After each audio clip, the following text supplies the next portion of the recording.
നമസ്കാരം. ലോകത്തിലെ ഏറ്റവും വലിയ സൈനിക ശക്തികളിലൊന്നാണ് ചൈന. ചൈന എപ്പോഴും തൻ്റെ പ്രതിരോധ മേഖല വികസിപ്പിച്ചുകൊണ്ടിരിക്കുന്നു. അതിനായി നൂതന സാങ്കേതികവിദ്യ ഉൾപ്പെടെ പ്രയോജനപ്പെടുത്താറുണ്ട്.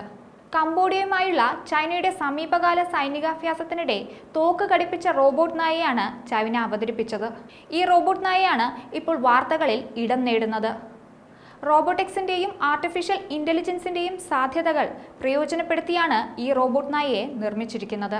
ചൈനയുടെ പ്രതിരോധ മേഖലയ്ക്ക് ഇത് വലിയ മുതൽക്കൂട്ടാവുമെന്നാണ് ചൈനയുടെ വിലയിരുത്തൽ. ഈ റോബോട്ട് നായയിൽ ഒരു തോക്ക് കൂടി ഘടിപ്പിച്ചിട്ടുണ്ട്. ഈ റോബോട്ട് നായ്ക്കളുടെ പ്രത്യേകതയെക്കുറിച്ച് കൂടുതൽ പരിശോധിക്കുകയാണെങ്കിൽ, ഒരു റിമോട്ട് കൊണ്ടാണ് ഇവയെ നിയന്ത്രിക്കുക. 15 കിലോഗ്രാം ഭാരം ഇതിനുണ്ട്. സെൻസറുകളും 4D വൈഡ് ആംഗിൾ പെർസെപ്ഷൻ സിസ്റ്റവും സജ്ജീകരിച്ചിട്ടുണ്ട്.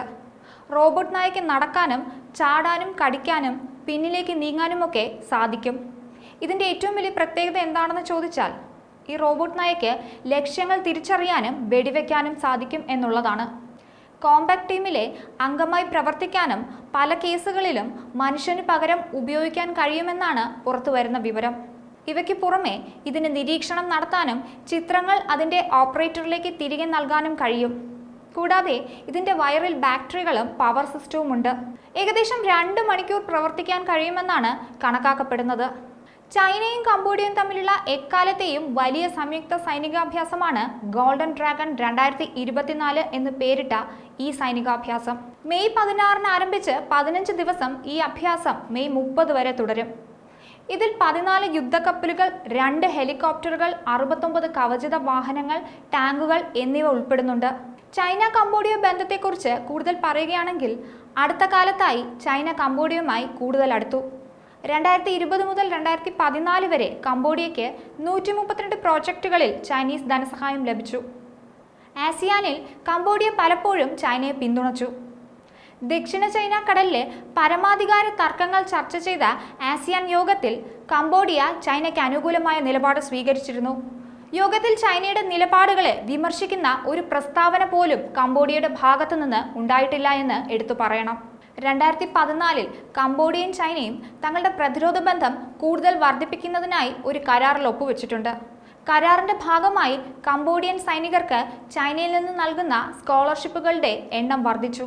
2018 $100 മില്യൺ ചൈന കംബോഡിയയ്ക്ക് പ്രതിരോധ ചെലവിനാൽ നൽകിയത്. കോവിഡ് കാലത്ത് വാക്സിനേഷൻ ക്യാമ്പയിനിന് ചൈന വലിയ സഹായം നൽകിയിരുന്നു. 2021 നവംബർ വരെ ചൈന 35 ദശലക്ഷത്തിലധികം വാക്സിനുകൾ കംബോഡിയയിലേക്ക് അയച്ചു. മറ്റ് രാജ്യങ്ങളിൽ നിന്ന് കംബോഡിയയ്ക്ക് നൽകിയ മൊത്തം വാക്സിനുകളുടെ 90% ചൈന നൽകിയതാണ്. ബെൽറ്റ് ആൻഡ് റോഡ് ഇനിഷ്യേറ്റീവ് വഴി കംബോഡിയയിലെ അടിസ്ഥാന സൗകര്യ വികസനത്തിൽ ചൈനയ്ക്ക് വലിയ പങ്കുണ്ട്.